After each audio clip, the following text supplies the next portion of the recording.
Olá, queridos, tudo bem? Bom, mais um quadro avaliando uma obra de arte. Então, hoje, um quadro muito interessante sobre a Maria Antoniette, né, a rainha da França. Então, vamos ver aqui, essa tela foi pintada em 1700 e pouco pela Elizabeth Vigée, uma retratista, uma pintora daquela época, que era a artista oficial, né, real, da França, mas principalmente para fazer os retratos de Maria Antonieta. Aqui tem outro retrato dela um pouquinho mais jovem também, mas na mesma pegada. Então o que a gente percebe aqui? Isso daqui é no auge, né, do romantismo e do movimento artístico rococó. Então o rococó é visto por muitos exageros, né? Tudo é muito exagerado.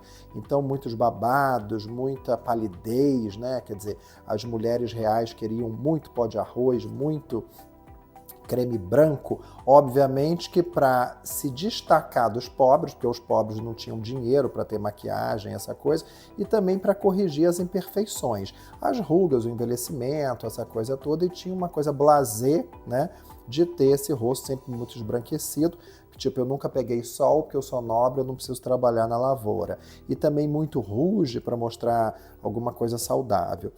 A outra questão muito interessante é que mostra a riqueza, né, de uma pessoa real, da rainha da França no caso. Então a seda azul, que era típico da França, as rendas também de lá, as joias, as pérolas muito caras, e essas penas de avestruz na cabeça, que eram caríssimas porque vinham da África, né? Além das perucas muito altas e muito brancas. Então mostra uma roupa extremamente cara e a riqueza da França. E no sentido de shape, né? Quer dizer, os seios volumosos sendo prensados para aparecerem e a cintura muito estrangulada pelos espartilhos, o quadril também farto, mostrando uma fertilidade, que a mulher era muito o objeto também era realmente para ter filho, então a fertilidade é que era valorizada naquela época. E no sentido de rosto, a gente percebe o quê?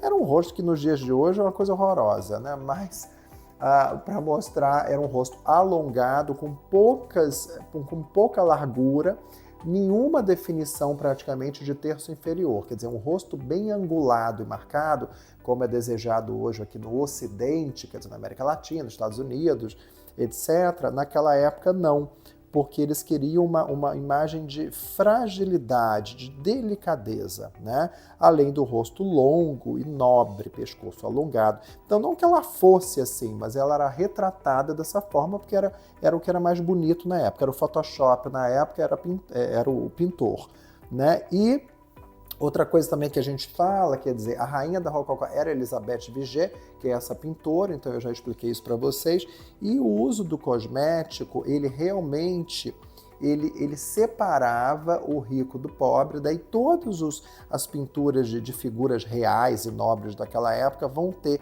essa aparência muito pálida, muito esquálida, né? E obviamente que a postura de lado dela, mostrando uma imponência, sempre segurando uma rosa para mostrar uma fragilidade, sempre com as joias, não é? E ela não utilizava de uma coisa típica da época, que era mostrar, por exemplo, o Palácio de Versailles, ela na frente de uma obra, de uma coisa cara. Não, ela mostrava só ela, uma árvore, uma luz da noite, para mostrar que a figura importante era ela mesma, né? E ela tinha uma figura muito queimada, porque ela gastava tudo e mais alguma coisa, e o povo passando fome na rua, por isso que foi guilhotinada, eu acho que em 1793, mas no quadro ela estava linda sempre, né? Que é isso que é interessante. Bom, então vejam esse quadro, eu acho que ele está em Versailles e é imperdível, mostrando tudo isso que eu expliquei para vocês.